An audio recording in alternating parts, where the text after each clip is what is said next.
Well guys, how about that? A video that I actually posted on time. Okay, so as I mentioned in the last video, actually it was a text post.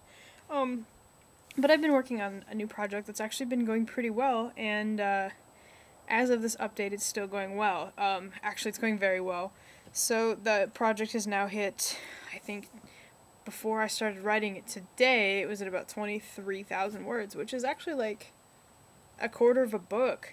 Although I think it's going to be kind of a long book, if not a series. But basically, as I mentioned before, the premise is that there's this creature, and I've called it, it's a Fellwar, which is sort of like this, it looks kind of like a dragon, but it's much, much smaller, and it actually does not have that many scales. It's mostly like a hide that comes in several different shades, like a cat.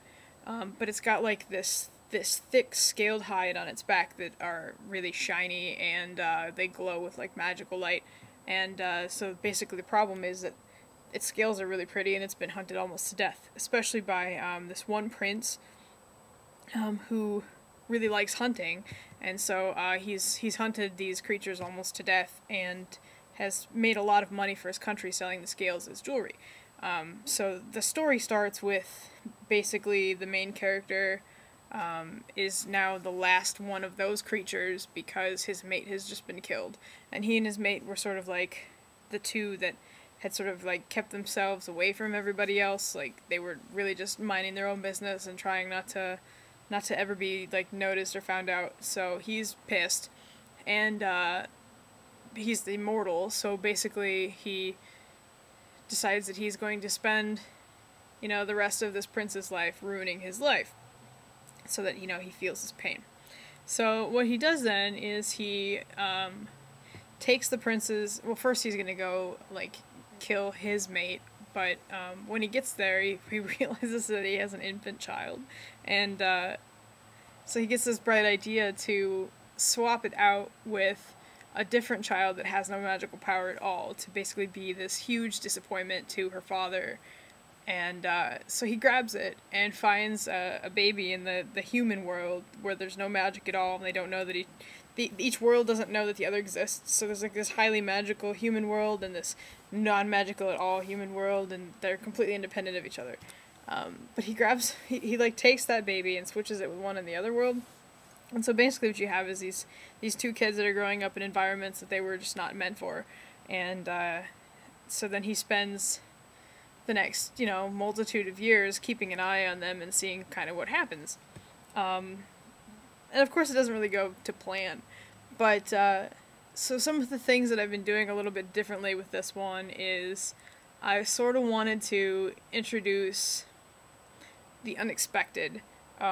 So every now and then he finds himself in these situations where he was totally not expecting it, things did not go according to plan, and he has to sort of think on his feet. So, for instance, he's trying to escape from the castle, and the baby starts screaming, and he doesn't know how to take care of a baby. So it's just screaming and screaming in the middle of the night, and he's like, I don't know what to do, and he's freaking out.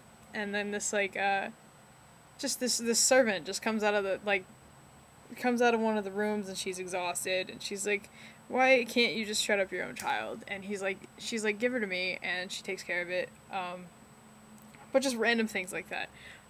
So basically what you end up having is this creature who is masquerading as a human, and having to deal with human situations that he doesn't know how to handle.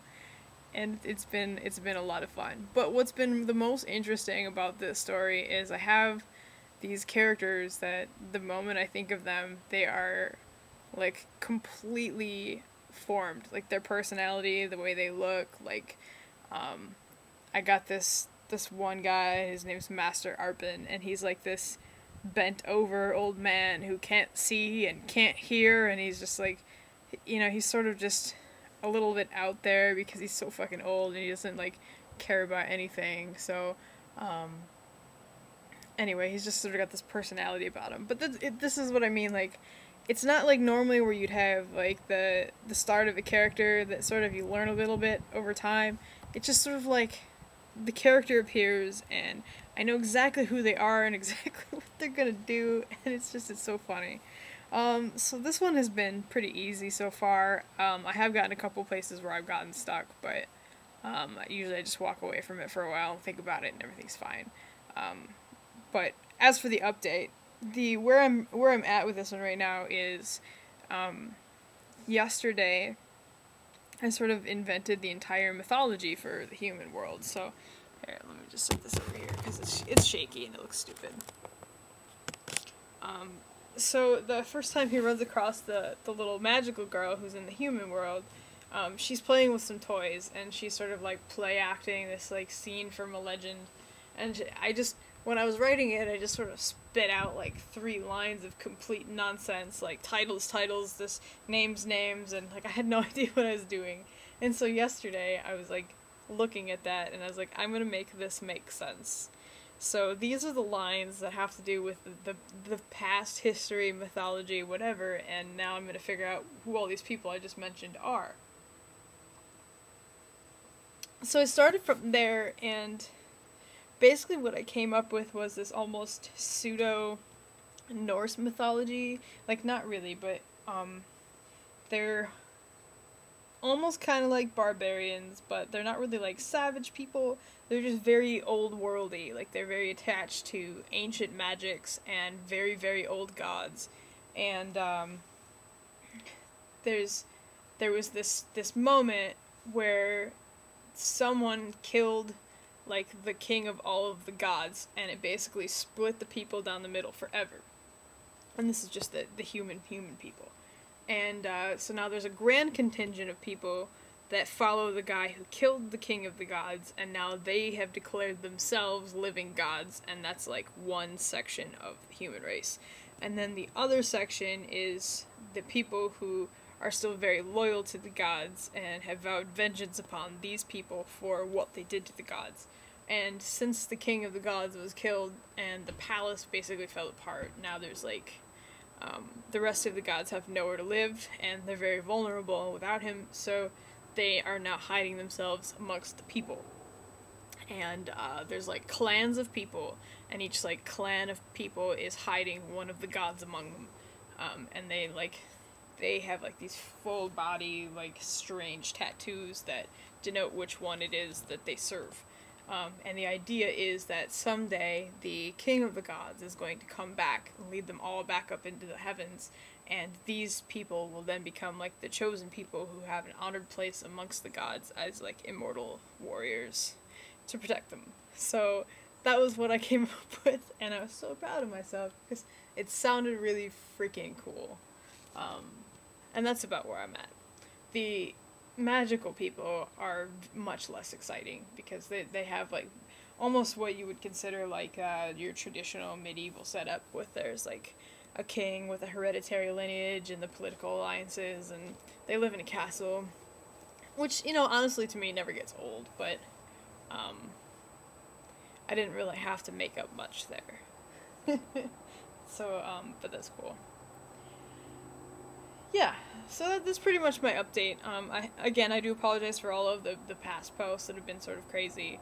I am feeling a little bit better. I think that my mom is getting her shit all sorted out, so that's nice. I still have days where I'm still a little bit on edge, and I'm still pretty tired, but this weekend has been good. I've played a lot of Pokemon. Softball is ending, so I'll have one less thing to think about. Money is still not good, but at the same time, I think it's about to get better, so, you know, it is what it is. At some point, you just gotta accept, like, well, I don't have any money anyway, so I might as well not be miserable about it, because that is at least something I can control. And I don't know if you can notice from this video, but I actually have lost kind of a lot of weight from playing Pokemon Go. Before I played Pokemon Go, I was up to about 210, 211 pounds, and now I'm down to 199. So I'm gonna keep up the good work. I go walking for more than 5 miles a day with this stupid game. So I'm gonna call it a win. So all I have to do is eat better and keep up with that. And if I keep up with that and I keep up with the writing, then hopefully I'll become a well-rounded, healthy individual. Alright. We're gonna call that a day. So I hope you enjoyed, and have a great week, everybody. Bye.